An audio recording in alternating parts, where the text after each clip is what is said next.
Today's video is sponsored by Intel. So the big question, should you build or buy a PC? And it really depends on your situation. If you're really curious and want to learn about PCs in general, just do it. It's a fun experience and it's very educational. Plus, you get a sense of accomplishment when the build is done.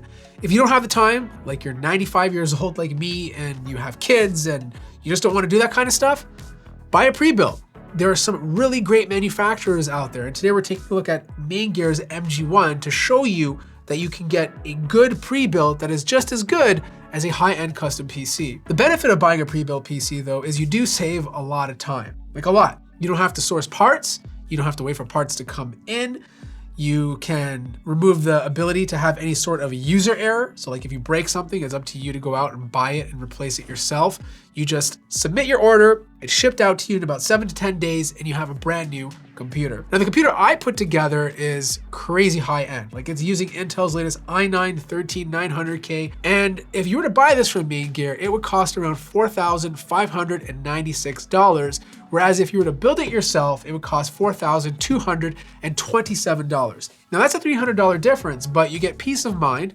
Plus you got to give them some money because they are building the PC for you and you're getting a better warranty. So for example, if a couple parts break in your computer, you don't have to talk to 2 different manufacturers. You just contact MAINGEAR directly and they'll deal with it for you. Now I've placed the link to the PC part picker list in the description down below, along with the live configurator for this specific PC build so that you guys can see that they're both exactly the same. They have this wonderful live configurator on their website that allows you to choose the exact parts you want to go inside your build, or you can choose one of their pre-configured builds if you just want something very specific. Now the i9-13900K got a nice performance bump compared to last year's i9-12900K. Instead of 16 cores, we're now working with 24. It still has 8 performance cores, but instead of 8 efficiency cores, we're now utilizing 16 of them. Intel's Thread Director does a good job of scheduling which cores are put to work. So depending on what you're doing, you might use efficiency cores, but if you're using something more demanding,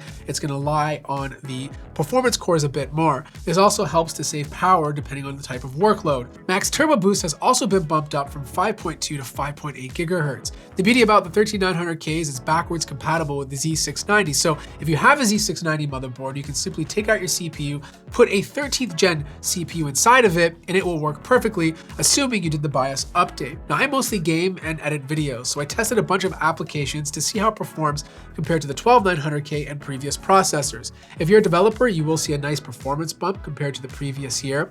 And right off the bat, using Cinebench, I'm seeing anywhere from 30 to 40% jump in multi-threaded performance. Even single core clock speeds got a nice performance boost compared to last year's model. Another great test is using Blender to render the scenes using only the CPU, and I saw a 10% performance jump compared to last year's processor. And even every single creative application that I used, I saw anywhere from a 10 to 15% difference using the i9-13900K. Now granted, this is coming from the previous year, but if you have an 11900K or a 10900K, going to the 13900K is going to be an absolute massive jump in performance. That's where you'll see it the most.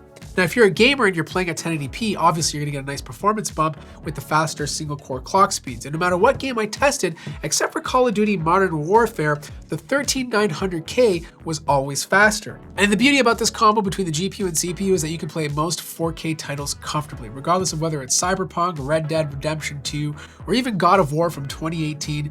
This combo is absolutely gonna be able to handle it.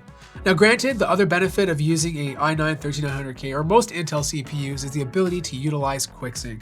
This has hardware acceleration, and this makes a big difference in some of the creative applications that you use. If you're rendering files, it's going to be a lot faster using an Intel processor compared to some of the other competitors.